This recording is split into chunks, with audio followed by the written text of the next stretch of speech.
Welcome to To Girl Podcast.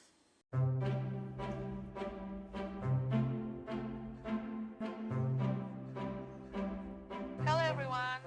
How are you guys? We hope all of you are in a good health. Welcome in our podcast. My name is Nadya Azaria. And me, Evina Cahyani Budiaji. Yup, so today in this special moment we will talk about something interesting, guys. Wow, what is it, Nat?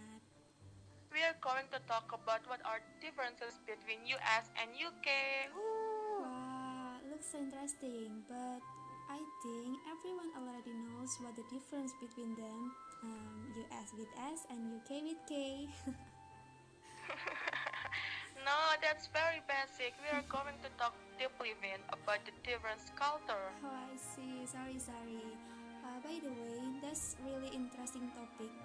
Because maybe their similarity in language makes some people think that their culture is the same too, right? Yeah, that's so true. So without further ado, let's start it. Okay, Vin, but let me explain about their general history, guys. Okay. American and British are countries with developed and influential countries, although many similarities and differences.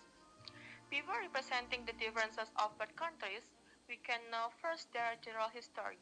Firstly, English was brought to America by the British who arrived on the American continent by the sea in the 16th and 17th centuries.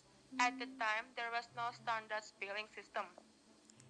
Yes, I see. And then the writing method for all English words is determined only after the first dictionary have been compiled. And do you know, in England, dictionaries are compiled by linguists in London. Meanwhile, in America, the author of the dictionary is Noah Webster. Noah Webster? I Mhm. have read it when he ordered the chance the spelling to different the American spelling from the British, but I don't know about his reason. Do you know about his reason, Vin? It's because he want to show that America has a culture that is independent of its home country, so he changed the spelling.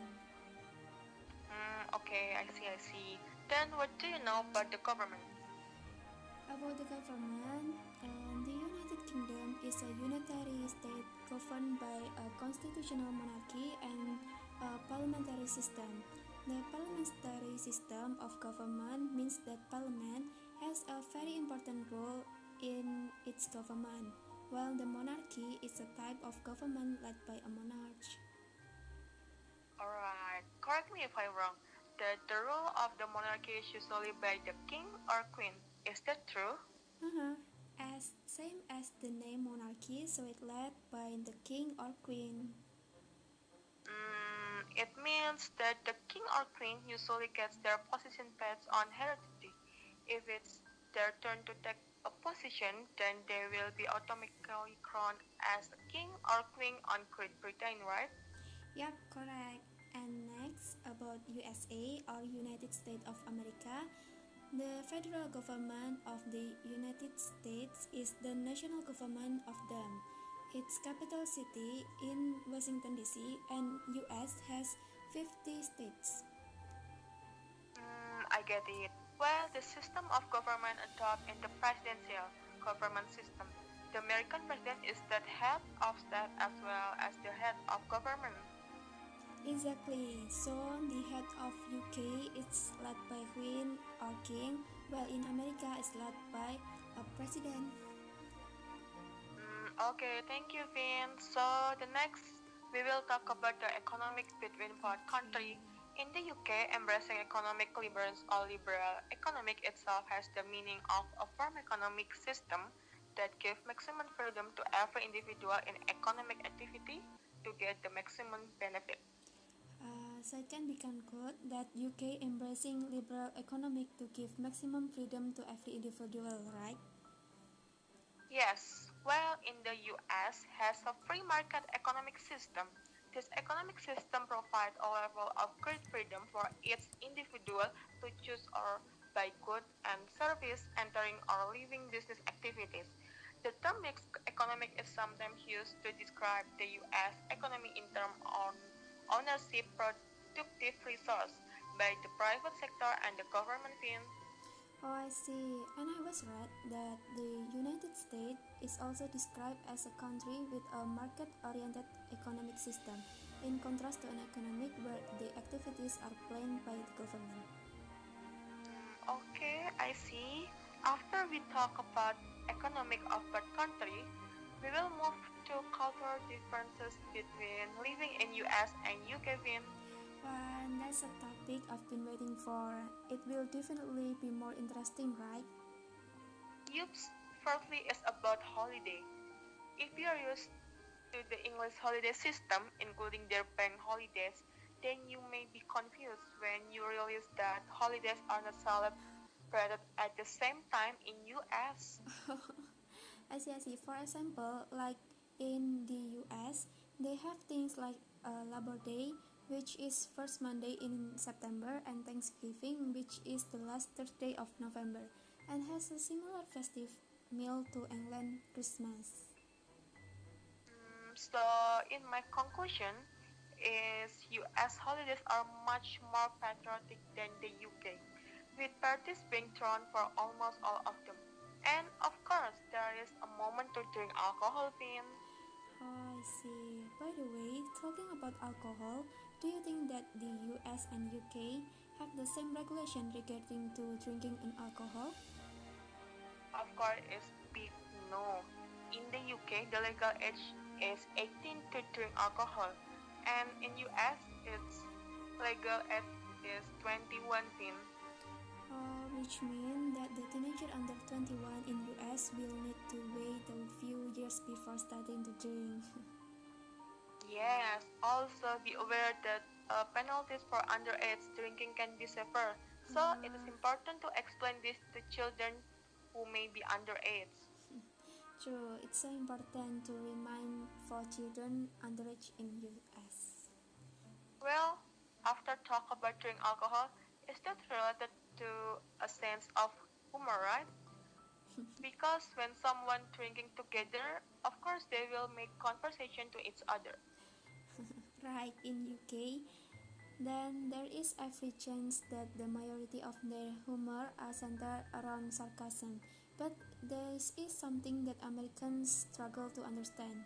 In fact, they may feel as though they are simply being offensive rather than having a joke. So I think it's important that they explain what they mean if that inadvertently cause offense at any point. Yes, good point. This can also be associated with American friend lines. Yeah, inquisitive and open-minded manners in the US, they are much more likely to encounter people who wish to know a lot about their personal life and who are much happier to share everything about themselves. They are not being intrusive and that they simply enjoy getting to know people and hearing about their backgrounds. This openness is common in the US, and while foreigners may well be a little shocked at first, and it's okay, but vice versa with UK. They can be so friendly as American. How so different, right? Talk about hospitality. Let's not about the manner when we want to meet someone at a restaurant. How about that? Wow, feel more interesting than fever. Firstly, it's about punctuality. If you're late to anything in the US, you will be frowned upon. There is not as much of a relaxed atmosphere here as there in the UK. So it's important to try and be on time. Oh, I see. So in UK, if something is scheduled for a particular time, then it is very much expected that it happen at the time, right? It's so different Exactly. with Indonesian people. It's so So different. exactly. And then about leaving a tip in the UK, a tip is not compulsory, but in the US, it is expected that you will tip your server depending on the service that they have provided. Yeah, and that's true. And if you don't do that, then you will be considered rude. So it's important for worker to receive tips. Hmm, I see. By the way, I can't believe it's been almost 15 minutes we talk here, Vin. What? Time always flies so fast when we talk about interesting thing. It was very interesting topic by the way, and it was so good to talking with you, Nat. Yup. Thank you, Vin. It's good to talk with you too. There are so many things we can learn. Maybe later we can visit UK or US or even both. Amin. So maybe think it's very useful later. Amin. So let's close this. Thank you for hearing our podcast. We hope this discuss can be useful for us. And sorry if there are any mistakes. See you in the next podcast, guys. Goodbye. Goodbye.